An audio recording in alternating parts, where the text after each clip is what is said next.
Hello, aujourd'hui je vous retrouve dans mon nouveau chez moi et j'ai la chance d'avoir un petit jardin derrière l'immeuble et avec le beau temps et toutes les belles fleurs qu'il y a derrière moi, je me suis dit que c'était l'occasion de vous tourner cette nouvelle vidéo ici.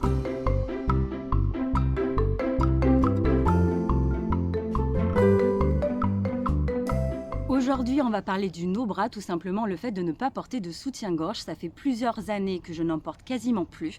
Donc du coup, je voulais te partager mon expérience, mon vécu, qu'est-ce que j'en pense, les bienfaits, les méfaits, te partager certaines marques coup de cœur et tout ça. Donc suis-moi. Bon, j'ai le soleil en pleine tête, le retour de caméra a l'air pas trop mal, mais j'espère que j'aurai pas l'air trop plissée. Faut savoir qu'en fait le soutien-gorge c'est pas récent dans l'histoire de l'humanité.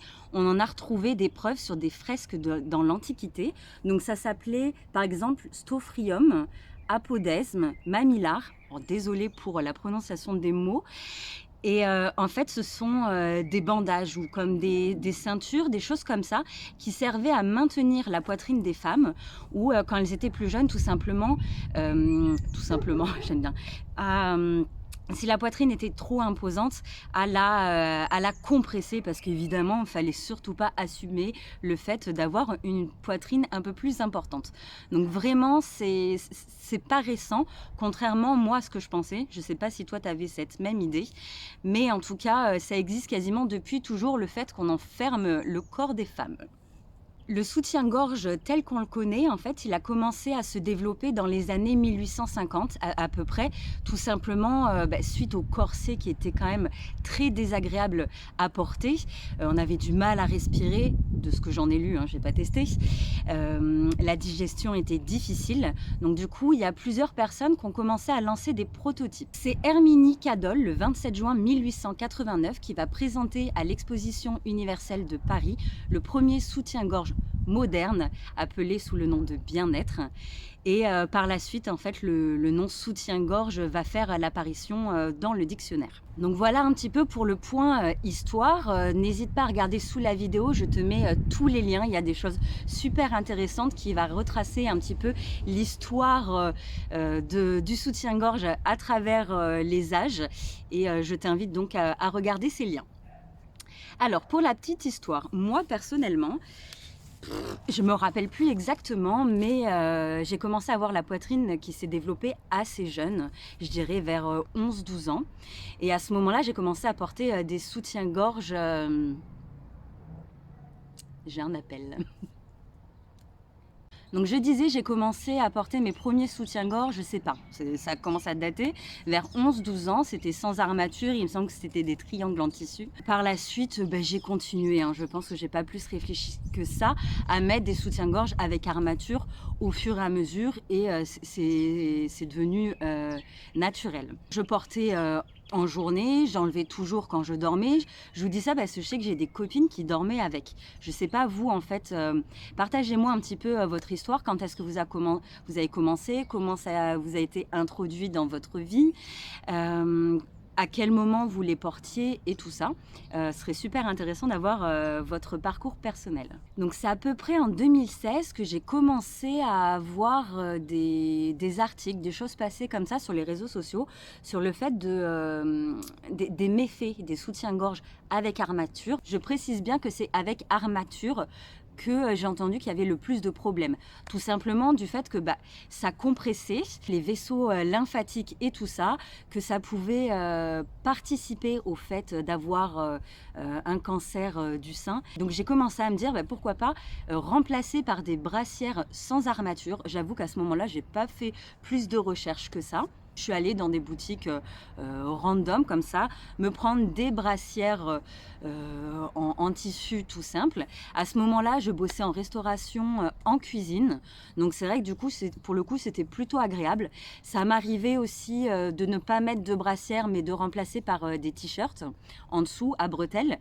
Mais c'est vrai que autant vous dire qu'en été, dans le sud de la France, quand en cuisine, il fait plus de 50 degrés littéralement, qu'on ne tient plus, que j'allais dans la chambre froide pour perdre quelques degrés. Les t-shirts en dessous de la veste de travail, ça devenait compliqué. Donc c'est vrai que ça m'est déjà arrivé aussi de ne porter tout simplement rien sous ma blouse. J'étais plutôt à l'aise, elle était doublée. Et c'est comme ça qu'en fait, au fur et à mesure, j'ai commencé à me passer de soutien-gorge. Avant, je bossais dans le tourisme. Autant vous dire que face, aux clients ou aux collègues selon, dans la société dans laquelle je bossais, je pense que, le cheminement se serait fait différemment. Petite précision, puisqu'on est dans les détails intimes, si vous n'avez pas encore commencé à vous passer de soutien-gorge, moi ce que je conseillerais, c'est qu'il faut faire attention à la matière et peut-être à ce qu'on va faire. Tout simplement, pour un exemple plus concret, le téton est quand même sensible et ça peut arriver que si on marche trop longtemps, avec la transpiration, la chaleur ou quoi que ce soit. Moi, ça m'est déjà arrivé une fois notamment où j'avais trop marché, mais je tenais mon t-shirt comme ça, je ne pouvais plus. Je pouvais plus. Et c'est vrai qu'on m'avait raconté, les cyclistes aussi pouvaient avoir ce problème, du coup se mettaient des pansements ou des sparadraps sur les tétons pour éviter de souffrir à ce point. Voilà. Je vais te parler, moi, de mes recherches. Pourquoi ça poserait problème, ces soutiens-gorge avec armature, le fait de ne pas en porter. Et après, je vais te parler du coup un petit peu de mon expérience à travers ces 6 ans, le regard des autres et qu'est-ce que j'en tire comme leçon aujourd'hui. Alors par rapport aux méfaits du soutien-gorge à armature, ce qui ressort le plus des études, c'est que le soutien-gorge en fait, il comprime les vaisseaux lymphatiques. La peau est extrêmement mince en fait à cet endroit, ce qui pourrait provoquer une accumulation des toxines. Ces vaisseaux sont comprimés, ils se referment un petit peu, ils délivrent moins d'oxygène. Les déchets toxiques ne sont pas éliminés correctement et du coup, par conséquent, ce qui provoquerait plus facilement l'apparition de cancer. J'ai trouvé un livre que je n'ai pas lu, donc c'est Dressed to Kill. La vérité, c'est en anglais, mais je vous passe mon accent. La vérité entre le cancer et les soutiens-gorge. Je vous mets les liens toujours sous la vidéo. Dans tous les cas, moi, ce sont mes recherches personnelles, mon avis personnel. Je vous invite également, vous, à faire vos propres recherches et surtout à écouter votre corps. Au cours des cycles, la poitrine varie de volume et tout simplement, nos soutiens-gorge sont toujours plus ou moins à peu près à la même taille, ce qui fait qu'on peut être plus ou moins serré selon la période du mois et ce qui engendrait du coup plus de compression. J'ai lu pas mal d'études, souvent on choisit un soutien-gorge qui n'est pas forcément à notre taille. Je sais pas toi si tu as déjà vu dans les magasins, moi généralement, j'ai jamais été conseillée. Je prenais un soutien-gorge, je testais, je me dis bon ça va. Et en fait non, ça va pas, c'est très rare qu'on prend nos mesures. Si tu as des magasins physiques dont tu connais qui font ça, n'hésite pas à mettre les noms dans les commentaires. Également des magasins en ligne. Je vais te passer une super marque que j'ai découvert juste après. Donc souvent la taille elle n'est pas forcément adaptée. Moi je me rappelle, mais la légèreté quand je rentrais du boulot ou de l'école ou quoi que ce soit, d'enlever le soutien-gorge, je me dis oh, mais quelle libération. Mais finalement ça veut dire que on se sent engoncé toute la journée mais qu'on fait pas gaffe. C'est comme ça. En fait tout simplement c'est comme ça. On porte un soutien-gorge quand on est à l'extérieur. Moi je te parle du coup mon vécu. Avant c'était inimaginable de sortir pas coiffée, pas maquillée et encore moins sans soutien-gorge quoi. Maintenant, alors je sors mais sans tout ça et tout va bien. Par rapport aux bienfaits, il y a notamment une personne qui ressort, un médecin du sport, Jean-Denis Rouillon, qui est médecin du sport au centre hospitalo-universitaire de Besançon, qui a mené une étude. Alors le problème, c'est qu'elle n'a pas été menée sur assez de personnes pour que ce soit développé et notamment ça a été fait que sur les personnes pratiquant du sport. Mais ce qu'il en ressort, c'est que même si tu pratiques du sport, le mieux c'est de ne pas porter de soutien-gorge, du moins avec armature. Donc je t'invite aussi à pousser les recherches par rapport à ça. Notamment ce que j'ai lu, c'est suite au confinement, il y a pas mal de personnes qui se sont rendues compte que c'était quand même vachement agréable de ne pas avoir à porter de soutif. Et du coup avec la reprise du travail en physique, il y a beaucoup de personnes qui ont gardé du coup cette habitude de ne pas porter de soutien-gorge. Est-ce que toi aussi le confinement a été un élément déclencheur ? Qu'est-ce que tu as fait quand tu as repris le travail? Est-ce que tu as remis de temps en temps, pas ou quoi que ce soit? N'hésite pas à nous le dire en commentaire. Ce qui en ressort des bienfaits, c'est notamment une meilleure respiration. Comme je te disais, souvent, le soutien-gorge peut compresser et du coup, on respire mieux. On a moins mal au dos. Alors, contrairement à ce qu'on pourrait penser et ce qu'on peut lire de temps en temps, le soutien-gorge, comme en fait il tient la poitrine grâce aux épaules et au dos. Donc en fait c'est toute cette partie qui va prendre le poids. Et finalement ça soulage pas le dos d'avoir un soutien-gorge et on a l'impression que les seins vont tomber, qu'il y a trop de poids et tout ça. En fait ça fait surtout l'inverse. Donc ce qu'il en ressort, c'est que souvent il y a beaucoup moins de problèmes de dos également. Les muscles ici vont se raffermir. En fait, le soutien-gorge, comme il maintient, il n'aide pas à ses muscles, il va les rendre paresseux. Et du coup, ils ne vont pas travailler. Et ce qui fait qu'en fait, après des dizaines d'années de port de soutien-gorge, ces muscles vont s'affaisser, ce qui fait que la poitrine va tomber. Même les soutiens-gorge, souvent, montent la poitrine bien plus haute que ce qu'elle devrait être naturellement. Et je trouve que ça renvoie une image qui est un peu faussée. Donc du coup, on a l'impression... je sais pas, quand on a un soutien-gorge, on va dire qu'on a les seins là. Quand on l'enlève, on les a là. Donc ce qui crée en fait ce fossé où on a l'impression que les seins tombent encore plus. Non, c'est juste qu'ils reprennent une position naturelle. Donc vraiment, le fait de ne pas porter de soutien-gorge, on va retrouver une posture beaucoup plus naturelle. Je t'invite également à te tenir un petit peu plus droite, pas comme moi sur cette vidéo.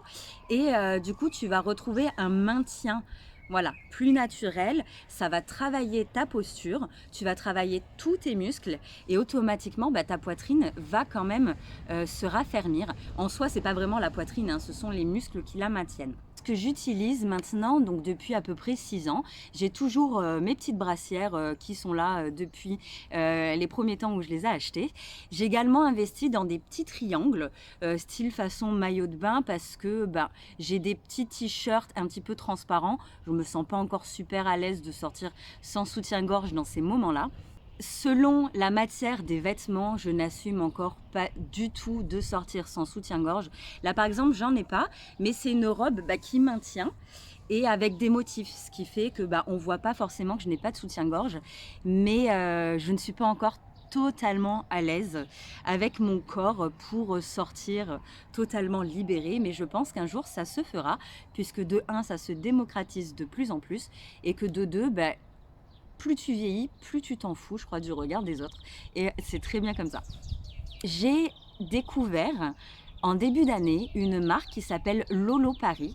Et cette marque, je teste leur ensemble depuis plusieurs mois et je le trouve vraiment fantastique, donc je voulais t'en parler. Petite précision, parce que je sais qu'on m'a demandé de le préciser. Cette marque, j'en parle, je ne suis pas rémunérée, mais j'ai reçu un soutien-gorge et un shorty offert de leur part, tout simplement pour tester leurs produits. J'ai choisi de parler de cette marque tout simplement parce que j'ai beaucoup aimé leurs produits. Rien n'a été imposé, donc ce soit un produit offert, que je sois rémunérée ou pas, au Club B, je parlerai toujours en fait des produits dont j'ai envie de vous parler. Je parlerai de la façon dont j'ai envie de parler. Rien ne m'a été imposé par la marque. Donc vraiment, je vous en parle parce que j'ai parlé un long moment avec les personnes de cette marque. J'ai bien étudié leurs produits. Je vous ai dit, j'ai testé ce produit depuis janvier. Donc j'ai assez de recul pour pouvoir en parler objectivement. Lolo Paris, c'est une marque qui a maintenant 3 ans et ce qui est génial, c'est qu'en fait, tu choisis le modèle qui te plaît, tu as un questionnaire où tu vas prendre toutes tes mesures. Je me suis jamais autant mesurée de toute ma vie. D'ailleurs, j'ai remarqué que j'étais pas du tout droite. Tu vas mesurer en fait de ton épaule au téton, de là à là, de là à là, de là à là. C'est très rapide, hein, ça dure quelques minutes. Tout est guidé. Et en fait, tout simplement, ils ont un algorithme où il y a à peu près 57 combinaisons qui va te permettre de pouvoir avoir un ensemble qui est parfaitement à ta taille. Et ça va être également pareil pour le bas. Donc honnêtement, je trouve ça assez incroyable. Cet ensemble, c'est comme une seconde peau. Ça m'est déjà arrivé de dormir avec quand j'étais pas chez moi ou des fins de soirée ou quoi que ce soit.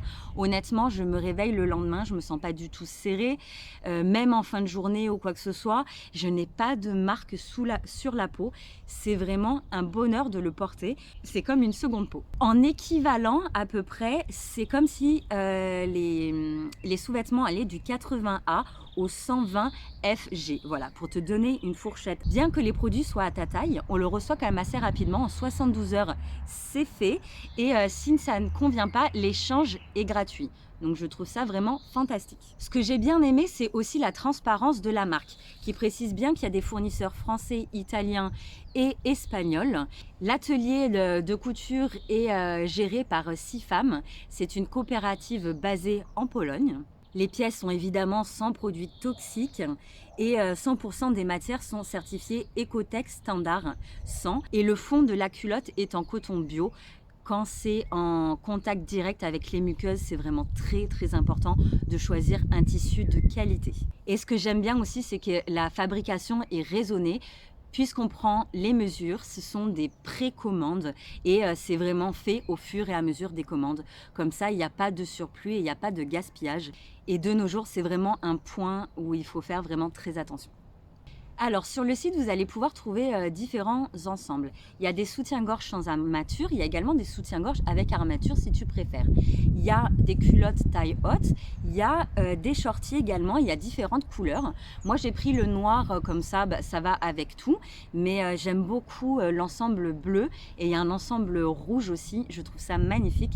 Je pense investir dans pas trop longtemps. J'ai le soutien-gorge Kaluna et j'ai pris le shorty Gazania si ça peut te donner une idée. Ce que j'aime bien, c'est que les sous-vêtements et la culotte menstruelle aussi, car ils ont ça comme nouveauté, sont faits à partir aussi de dentelle avec du fil recyclé. Il y a également une collection de maillots de bain, j'adore le modèle. Alors ce qui est top, c'est qu'il y a donc c'est un maillot de bain, une pièce. Il y a une attache dans le dos qui est réglable. Et là aussi, en fait, on peut ajuster à sa taille et le maillot de bain aussi. On prend ses mesures et il sera parfaitement à notre taille. Donc je t'invite à aller voir le site. Voilà par rapport à la marque Lolo Paris. Si ça t'intéresse, j'ai un code promo de 15% sur la boutique. Le code s'affiche là à l'écran. Je te le mets également sous la vidéo. Avant, je prenais souvent des sous-vêtements pas chers comme Primark ou quoi que ce soit. Ce sont quand même des produits qui viennent de loin. On ne sait pas les produits qui ont été utilisés. Souvent, ça peut être des produits chimiques. Je vous invite fortement à faire attention à ce que vous mettez au contact de votre peau. On ne s'en rend pas compte, mais la peau aussi absorbe ce qu'on porte au quotidien. Donc maintenant, moi, les sous-vêtements, c'est quelque chose où je mettrai le prix. Surtout quand ce sont des marques comme ça qui font attention à la personne, qui proposent des ensembles personnalisés avec des produits au plus près de la France, avec des matériaux un maximum recyclés. Donc n'hésitez pas à aller voir leur site. Utilisez le code promo. Je vous invite à passer par le lien que je vous mets en description. C'est un lien d'affilié, c'est-à-dire que si vous passez par ce lien et que vous passez commande, vous allez payer exactement le même prix. Tout simplement, moi, je toucherai une petite commission. Je trouve que ça fait toujours plaisir. Moi, ça permettra en fait de rémunérer un petit peu mon temps de travail où je vous ai parlé de la marque, où je vais faire des photos pour payer un petit peu les frais de gestion de mon site internet et tout ça. Bref, n'hésitez pas à mettre ce lien de côté quand vous aurez envie d'acheter. Et n'hésitez pas à utiliser ce code promo, c'est la marque qui a généreusement proposé pour un petit coup de pouce pour votre première commande. Alors maintenant, je vais vous parler du retour après 6 ans de quasiment sans soutien-gorge. Alors, ça s'est fait très progressivement. Comme je vous disais, j'ai commencé principalement avec des brassières et c'est au fur et à mesure de mes tenues, selon avec qui j'étais. Notamment, avec la famille, c'est toujours un petit peu plus difficile. Si je vais dans un bar ou quoi que ce soit, j'ai pas forcément envie qu'on me prenne pour une aguicheuse. Alors que c'est pas du tout le cas, hein. Faut se mettre dans la tête que si on sort sans soutien-gorge, putain, c'est par confort, c'est pas du tout pour draguer.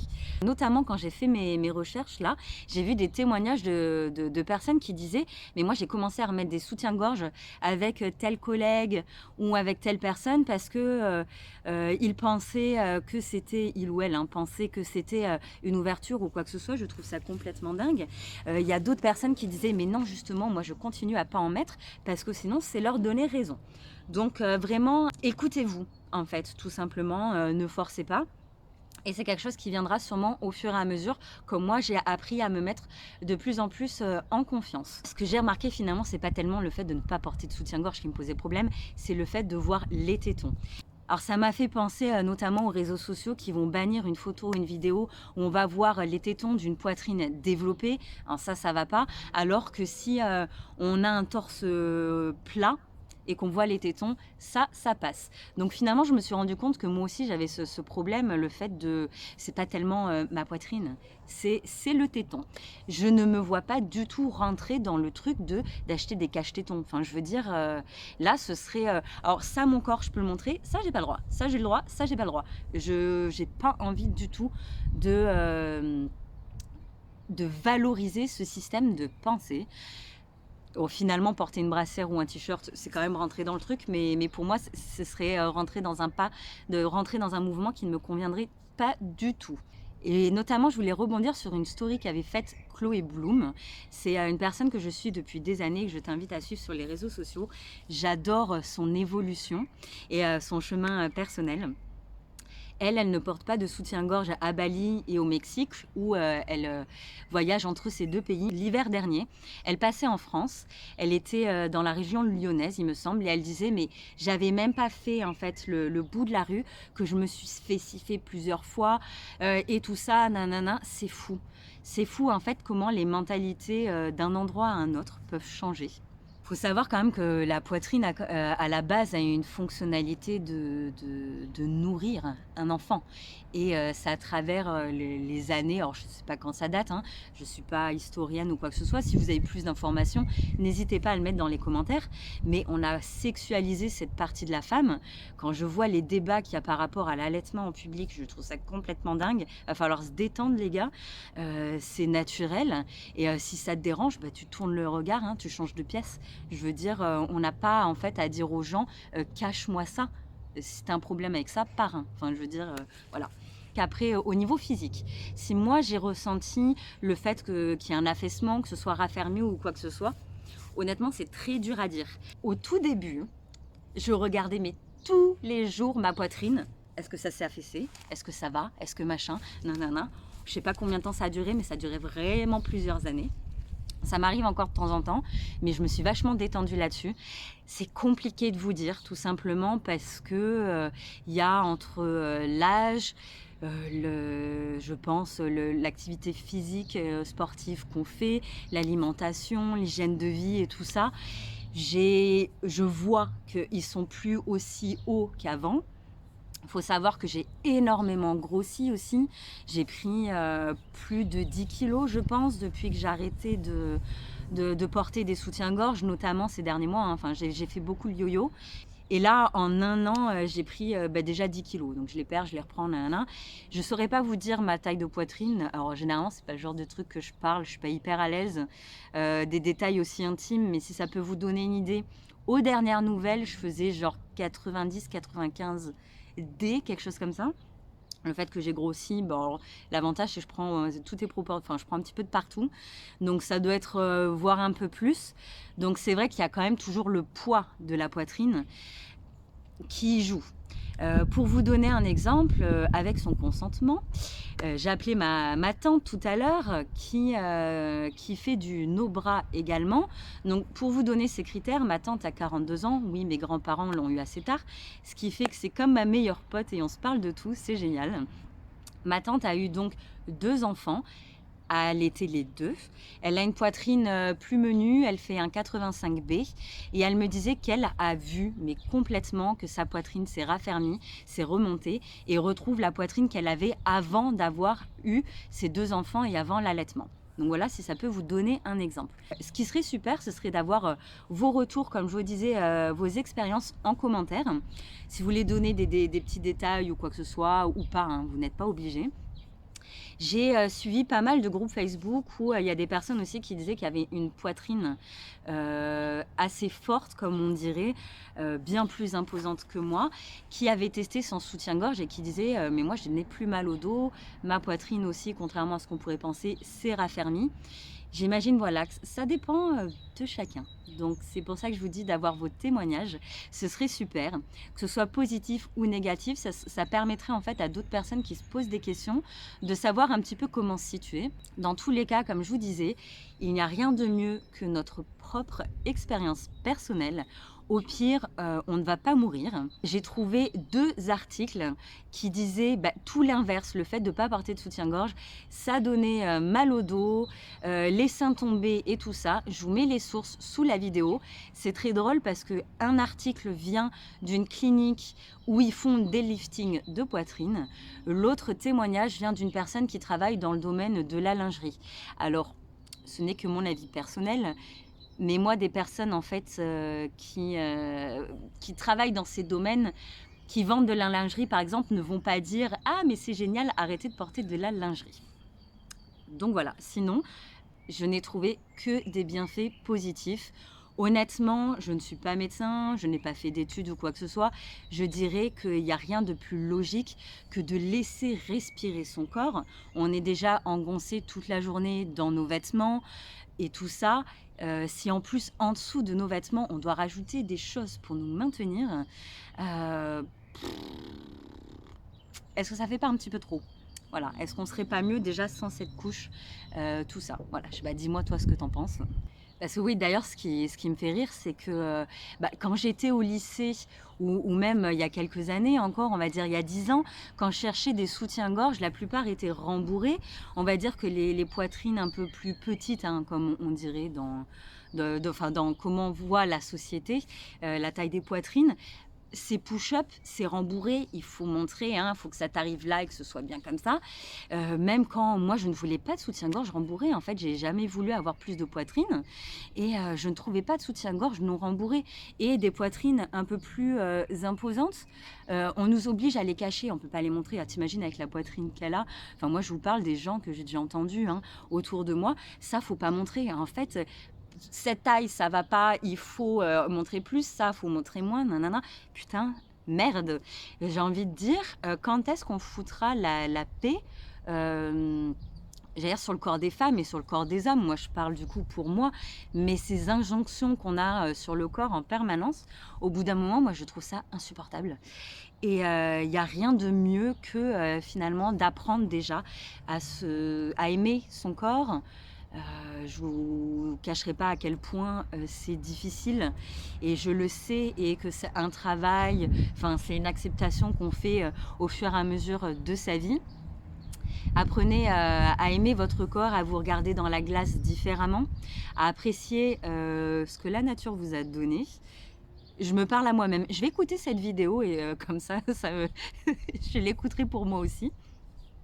Et en fait, au fur et à mesure, tester des choses. Vous pouvez tester, par exemple, déjà chez vous, avec votre compagnon, votre compagne, dehors quand vous allez vous balader. Moi, j'ai commencé notamment l'hiver sous mes pulls.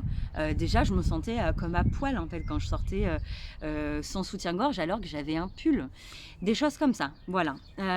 Si jamais vous avez des questions ou quoi que ce soit, n'hésitez pas à me les poser en commentaire. Pareil, ma boîte privée, si vous ne vous sentez pas à l'aise, est toujours ouverte. Je réponds à tout le monde. Donc n'hésitez pas.